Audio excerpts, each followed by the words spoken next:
Então já há alguma preocupação e críticas aqui dentro de Israel. Yak, o que isso pode significar para os acordos de Abraão? Aqui você tem a Arábia Saudita entrando em um novo pacto de defesa. O que isso pode significar para Israel, então? Então, o que vemos é basicamente um novo Oriente Médio. Não é o novo Oriente Médio que Israel esperava ver depois de todas as guerras que conduziu.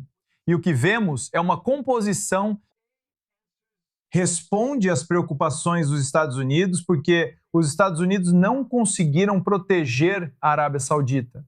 E vemos que a Arábia Saudita sabe que a ameaça dos iranianos é imediata. Eles não podem confiar completamente nos americanos para protegê-los. Então, eles estão formando algum tipo de eixo. E isso também é uma resposta aos israelenses e aos temores de Israel, especialmente quando vemos a Turquia, mas também o Paquistão. Eles veem as enormes capacidades dos israelenses. Existe um grande temor em relação a Israel. E eu acho que isso também é uma resposta aos israelenses. Mas no final das contas, eu vejo isso mais como um fórum ou eixo econômico do que propriamente militar. E Ariel já mencionou que os sauditas foram atacados pelos Houthis e os paquistaneses ou os turcos não fizeram nada a respeito. Mas eles já estão pensando em todos os tipos de rotas econômicas que vão contornar ou mudar. E a Turquia está pensando nisso. A Síria está lá. Sem dúvida, a Arábia Saudita está lá. Então você mencionou corretamente, Nicole, a expansão dos acordos de Abraão. E isso enfraquece, sem dúvida enfraquece os acordos de Abraão, porque quando vemos a reaproximação da Arábia Saudita, tanto com a Turquia quanto com o Paquistão, isso significa necessariamente distanciamento ou afastamento de Israel. Então, Owen, em quem Israel deveria focar agora? Se a Arábia Saudita pode estar fora de questão, ainda existem relações que Israel pode cultivar. E quando você vê a Arábia Saudita construindo laços com a Turquia e o Paquistão, existe alguma aliança que Israel possa fortalecer agora para servir como uma espécie de contra-aliança, por assim dizer? Israel deve fazer tudo o que puder, em todas as direções no Oriente Médio, para construir alianças e relações, Nicole.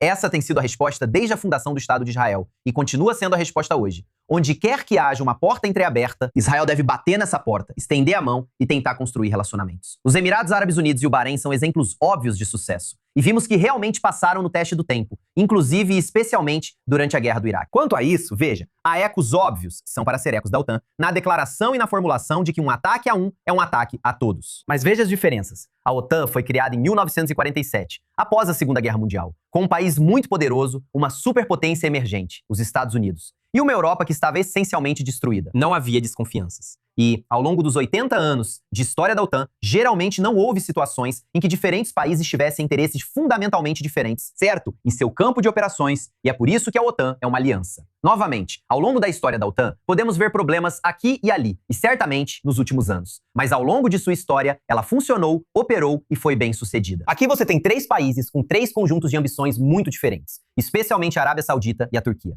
Cada um se vê como uma potência regional. Eles inevitavelmente vão entrar em conflito em certas áreas, especialmente no Oriente Médio, que frequentemente está repleto de áreas de instabilidade. Eu acho que, como o Yak disse, isso é um desejo e uma expressão de desejo desses países e de outros que possam se juntar a eles para tentar trabalhar juntos para resolver as diferenças sem lutar uns contra os outros por meio de forças por procuração. Isso pode ser bom para muitas pessoas que vivem nessa região, independentemente de ser bom ou não para Israel. Pode ser bom em um sentido humanitário, se dar certo para muita gente na região. Mas há razões para suspeitar que isso não vai resistir ao teste do tempo, simplesmente porque cada um desses países tem suas próprias ambições e seus próprios objetivos que nem sempre estarão alinhados. Certamente é sempre algo para continuarmos monitorando aqui no Oriente Médio. Owen Altman e Yak Dayan, obrigada, muito obrigada por estarem conosco no estúdio da I24 News.